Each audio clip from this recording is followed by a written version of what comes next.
আজকের ক্লাসে আমরা প্রথমেই একটি ছড়া পড়ে নেব। ছড়াটি খুব সুন্দর এবং হাসির। ছড়াটিকে অবশ্যই তোমাদের মনে রাখতে হবে এবং ছড়াটি মনে রাখাও খুব সহজ। ছড়াটি যদি তোমরা ভালোভাবে মনে রাখো তাহলে পরবর্তী যে বিষয়গুলো আমি তোমাদের পড়াবো বা বলবো সেগুলো তোমরা সহজেই বুঝতে পারবে। চলো আমরা প্রথমেই ছড়াটি পড়ে নিই। শাইন দাদা লম্ব অতি, ট্যানের লম্বা ভুঁড়ি, কষের ভুঁড়ি অতি বড়, নেই কো তাহার জুড়ি। সাইন উল্টালে কোষে ক্ষয়, ট্যান উল্টালে কট, আর কস উল্টালে সেক। এই ছড়াটি তোমরা ভালোভাবে মুখস্থ করে নেবে। এরপর আমি একটি সমকোণী ত্রিভুজ অঙ্কন করলাম।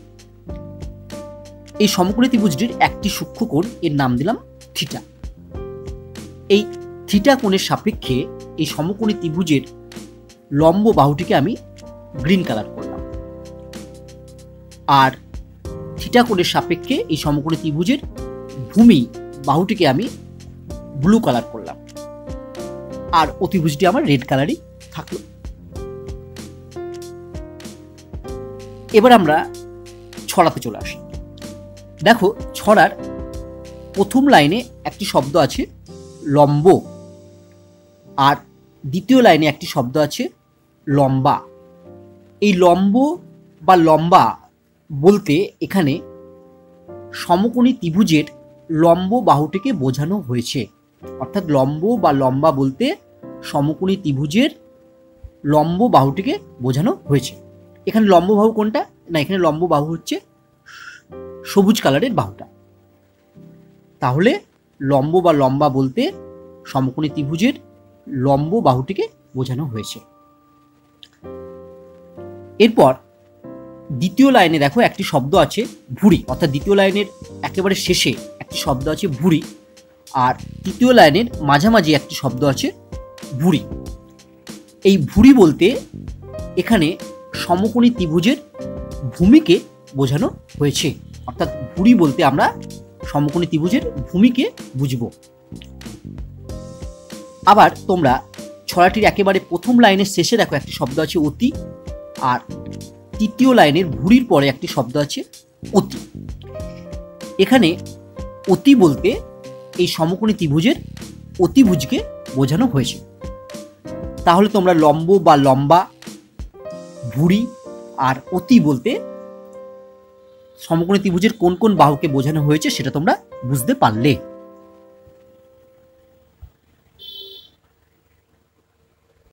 চলো এবার আমরা ছড়াটিকে কাজে লাগিয়ে ত্রিকোণমিতিক বিভিন্ন অনুপাতগুলি নির্ণয় করি।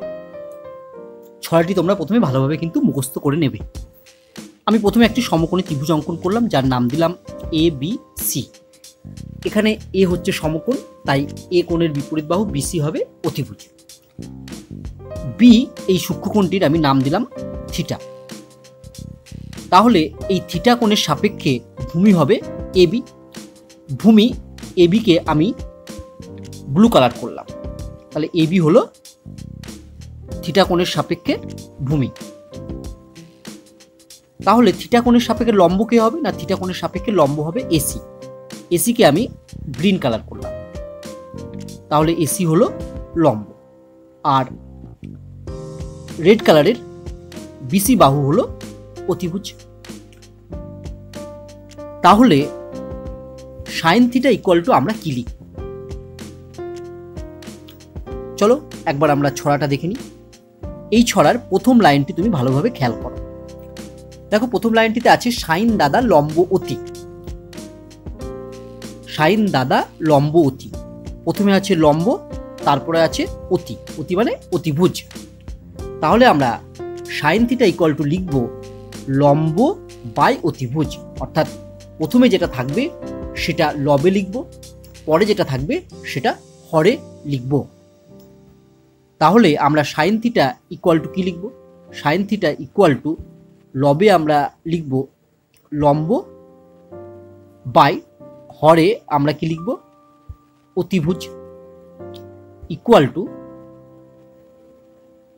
লম্ব, সেই সমকোণী ত্রিভুজটার লম্ব কোণ বাহুটা দেখো, এই সমকোণী ত্রিভুজের লম্ব হলো এসি, তাই আমরা লিখতে পারবো ইকুয়াল টু এসি বাই অতিভুজ কোণ বাহুটা, অতিভুজ হচ্ছে বিসি। তাহলে আমরা কি লিখলাম, সাইন থিটা ইকুয়াল টু লম্ব বাই অতিভুজ equal to AC by BC.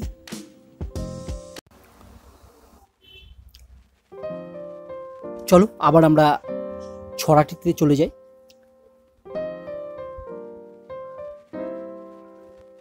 5 নম্বর লাইনটি খেয়াল করো ভালো করে।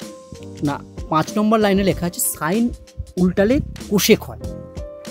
এখানে উল্টালে মানে বোঝানো হয়েছে অনন্যক, অর্থাৎ সাইনের অনন্যক হচ্ছে কোশেক হবে, তাই লেখা আছে সাইন উল্টালে কোশেক হয়।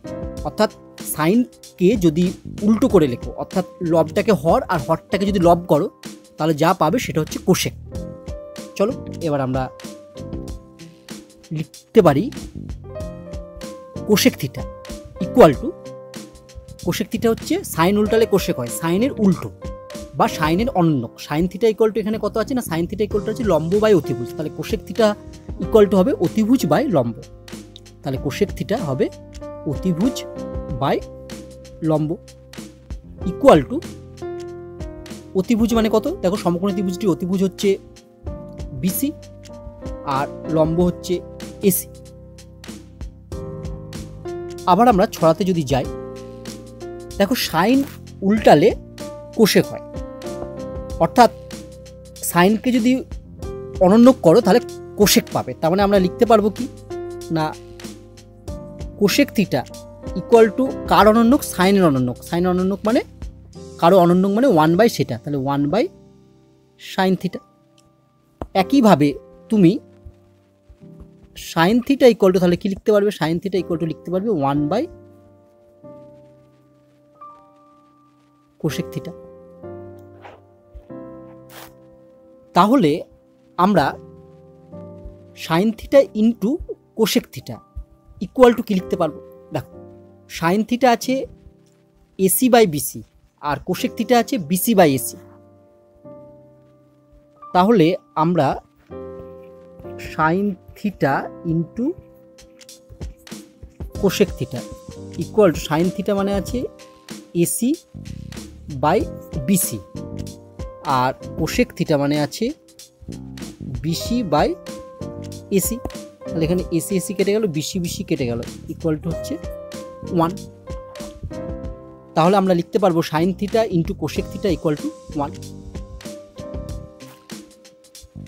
তাহলে আমরা লিখবো কি, sine theta into cosec theta equal to 1। একইভাবে আমরা লিখতে পারবো সাইন থিটা ইকুয়াল টু 1/কোশেক থিটা।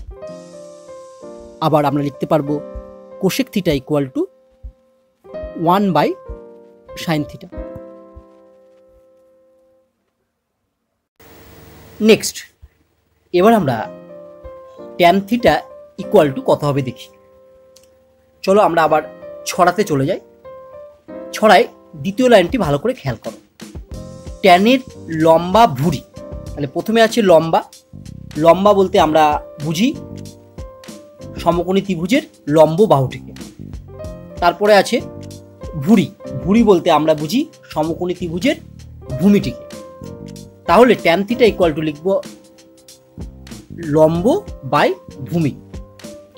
তাহলে আমরা লিখতে পারি ট্যান থিটা ইকুয়াল টু লম্ব বাই ভূমি ইকুয়াল টু, দেখো এবিসি সমকোণী ত্রিভুজের লম্ব হচ্ছে এসি বাই ভূমি হচ্ছে এবি।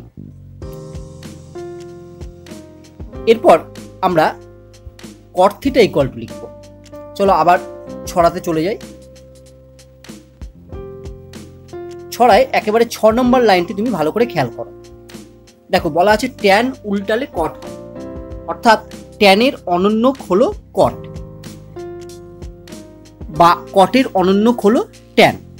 তাহলে আমরা লিখতে পারবো যে ট্যান থিটা ইকুয়াল টু 1/কট থিটা, বা আমরা লিখতে পারবো cot theta equal two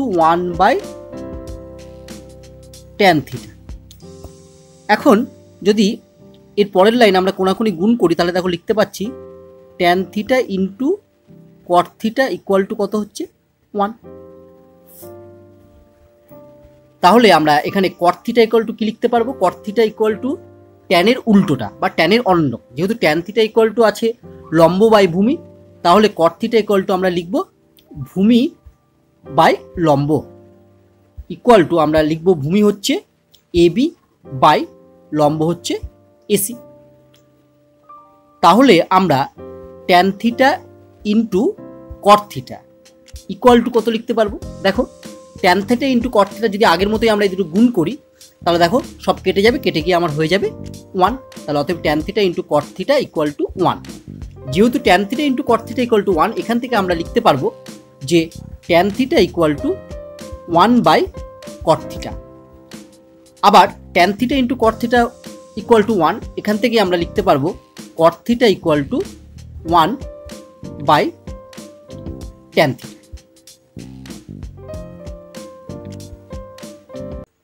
next এবার আমরা জানবো কস থিটা ইকুয়াল টু কি লেখা যায়।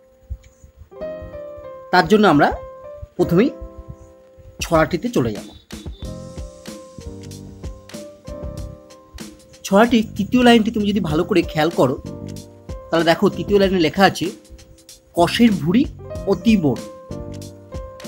এখানে ভুঁড়ি বলতে সমকোণী ত্রিভুজের ভূমি বাহুটিকে বোঝানো হয়েছে এবং অতি বলতে সমকোণী ত্রিভুজের অতিভুজ বাহুটিকে বোঝানো হয়েছে। তাই আমরা কস থিটা ইকুয়াল টু লিখব ভূমি বাই অতিভুজ। তাহলে আমরা কস থিটা ইকুয়াল টু লিখতে পারি ভূমি বাই অতিভুজ ইকুয়াল টু, দেখো চিত্রে ভূমি হলো এবি বাহুটি, তাই লিখতে পারবো আমরা এবি বাই অতিভুজ হলো বিসি বাহুটি।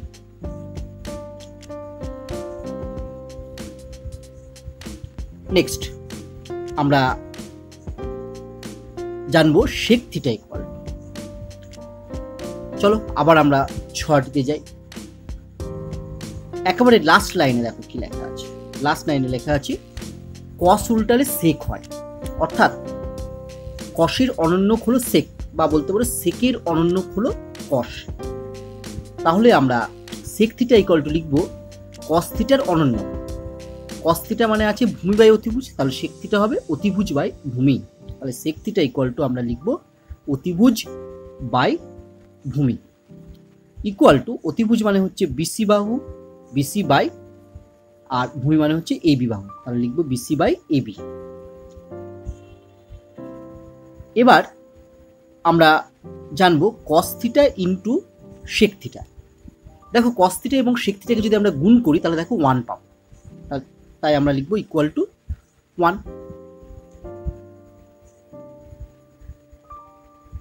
এখান থেকে আমরা বলতে পারবো cos theta equal to 1 by sec theta এবং সেক থিটা ইকুয়াল টু